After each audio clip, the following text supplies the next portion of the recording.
the kitchen today, and today I've got with me Cameron. That's right, Cameron's my grandson.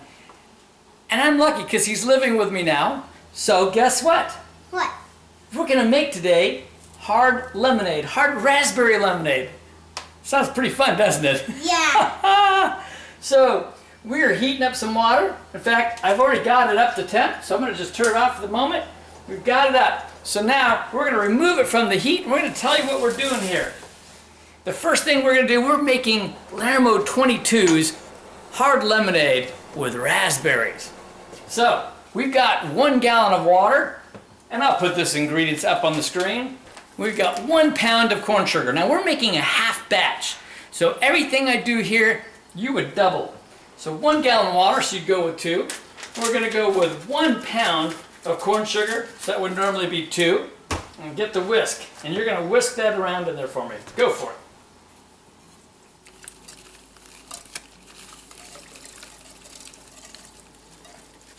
It's getting smoky in here. Whoa! It's a very powdery sugar made with corn. I love living with my grandpa. And grandmas are pretty amazing too. That's for darn sure. Yeah, she's the best. She is. What else does she do with you? She also plays Legos with me and Eli. And she plays games and does fun things. She takes us to the park too. We're putting in 1 pound of dry malt extract. So what we did was we heated the water up to 175, 180. Not to kill any bug potentially, but mostly it's just we can mix this up. All right. So everything that we do, you're gonna add to it. Normally the full batch you top off with water at 5.5 gallons, so we'll be going 2 3/4 gallons. We're going to move this back over to the heat now and turn this back on. And we're going to bring this up to, try to get it to balance out at 160. Well, what you didn't see was we just added 1 pound of, I didn't put the camera back on, 1 pound of honey and 1 pound of raspberries. So we had 1 gallon of water, we brought up to 175, and then removed from the heat, and we added the dry malt extract, the honey in our case. You can also use agave. 1 pound of the honey, 1 pound of corn sugar, and 1 pound of raspberries in 1 gallon of water. And we set a timer for about 20 or 30 minutes. 20 minutes, and we're maintaining it at 160 degrees. Yeah, 160. We'll see ya. And there's our timer. It's been 20 minutes. Okay, so we've got our ingredients over here, and it's been kept at 160, probably a little above, for that 20 minutes. So now we're going to go ahead and put it into our clean fermentation bucket. Yeah, the clean fermentation bucket, which earlier it had a bug in it, but we got new water and cleaned it out. Well, clean and sanitize. That's the job. So now we're going to be adding a few more ingredients. We're going to add 64 ounces of apple juice. You can use either apple juice or you can use white grape juice. Whichever you use, you want to use organic without any kind of added substances. So we've got some stuff from Whole Foods here. 64 ounces. And we're going to just pour that in. It's nice and cool. We'll help cool this down for us. What about this? We're going to come back now with 2.5 cans of lemonade concentrate. There's 1. There's 2. And we'll rinse those out as we add water later. There you go, Grandpa. Now this one, we've got to be careful. We only put half in. Normally, again, you would have been putting in 5 of these. And this one's partially frozen so that it'll refreeze, works very well. We're going to be using this half one later at the end. Alright, we're going to give this a little bit of a stir, which is good because that'll aerate it as well. I'm eating these pretzel-filled peanut butter snacks. I hope you have them because they are delicious. You have them? And we're almost at not far from our 2 3/4, so we're going to just backfill it now. All right, we're up to 2 3/4 gallons.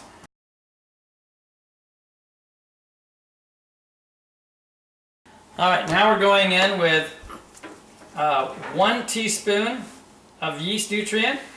Now we're going in with 1 1/4 teaspoons of yeast energizer. And now we've got pectin enzyme to reduce the pectins in the fruit, specifically really the raspberries. And we're going to be putting in 2 teaspoons of that. So I'm going to mix this up a little bit, get all that in there, which will also help aerate it a little bit. And finally, we're going to put in champagne yeast. We're going to be using the Red Star. This is the Premier Blanc. It actually used to have a different name. Red Star renamed all their yeasts recently. So we're going to put in 1 packet. If it was a full batch, we'd be going with 2 packets of the yeast. I'm going to go ahead and put that over on top. Let that kind of rehydrate in. We're going to go ahead and pop the top on, get our little bubbler on there, the lock, air lock, and let it go. Let's go ahead and do that. Spray water. There, we sanitize the lid.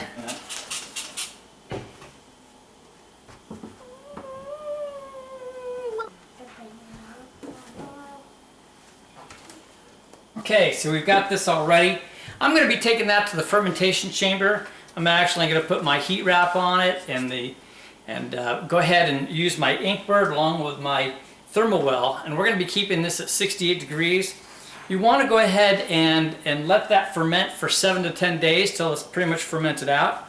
After 10 days, we'll cold crash as best we can. We'll take the heat wrap off of it and let it sit in a chamber, and we're going to be adding potassium sorbate, much like I would do when I'm making meads. So it's going to kill off the yeast. We'll let that go for 3 days to die off. Then we're going to come back in with 2 more cups, but this time of table sugar and 1.5 cans, so that other can of the thawed, frozen, or lemonade at that point will thaw out and add that in. That's to add sweetness back into this, since it's all the sugars are going to be turned into alcohol. Okay, the hard lemonade has stopped fermenting. Got no bubbling action going on for several days. And so tell them what I've got right here, Cameron. Potassium sorbate. And what does it do? It kills the yeast to stop it from fermenting. Exactly right. He's a future brewer. That's what I'm telling you. Okay, so very simply, we're going to put this in here. All right, and we're going to seal that up. I'm going to give it a little swirly swirl. But the other thing that we're going to do today is we're going to go ahead and take these little bungee cords off, which are holding on our heat wrap. We're no longer going to use the heat wrap. We're going to let this go ahead and cold crash for us, as much as this will do, and let some of the pulp and things settle out of it. And we're also going to go ahead then and take the temperature probe out so that it's not regulating temperature any longer. It's going to allow this to chill down for us a good bit, and then once this is done, this needs some serious thawing. That's right. So we're going to have to get that all chilled out. Summer, it always builds up in the summer, but that's where we're going. So we've got to let it go here for 3 days, and after 3 days, we're going to filter into another container, and then we'll add a few things. We'll talk about that then. So here we are. I have no idea how many weeks later, because I am living La Vida Loca with grandkids. They are off right now with grandma, which means I have a moment, and I got a meeting to go to. I'm actually drinking some coffee for a pick-me-up. I had thawed this around the time we did the other video, and it's been humid last part of the summer. So, what have we got here? I made sure the yeast was killed off twice. There shouldn't be anything alive in that. This is root beer over here. We're going to somewhat filter this. I've sanitized over here, so I'm going to take my hop screen and just drop it right on in down to the bottom. And this has been all sanitized and clean. That's going right in the middle of that sucker. So what we need to add, we're doing half batches here, remember. I'm doing a 2.5 gallon as opposed to 5. So with the 2.5 gallon, I need to add in 2 cups of table sugar. There we go. That would be 5 5 on the full batch. And then I'm putting in 1.5 cups of lemonade again. So we're back sweetening now. I don't think I'm supposed to introduce more water, so we'll just lose that sweetness. I'll just sanitize myself a little bit more. Like I said, I'm tired.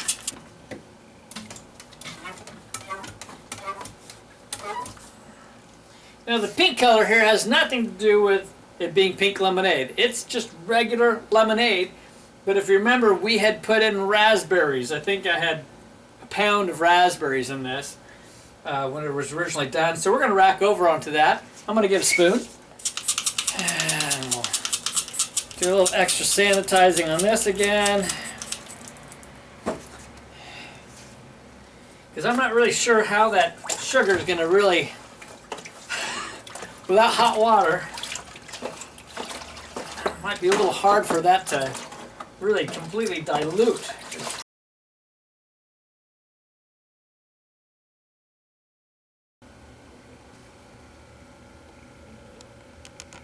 Okay, so here we go. Cold crashing was quite important. My fermentation chamber doesn't get all that cold, and so I went ahead and siphoned over into my 1-gallon containers that like had apple juice, and let all the yeast settle out right there, and that worked just fine. But you can see it's fairly clear. I'm sure that SJ and Larry make it much better, but it's pretty good. You'd never know it was fairly high octane. At least I wouldn't. And to be honest with you, I've been drinking on this the last couple nights.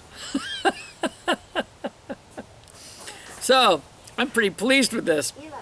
I can tell you I'm going to be making this coming summer. So yeah, I would say give this one a try. Happy Homebrew Wednesday. Cheers.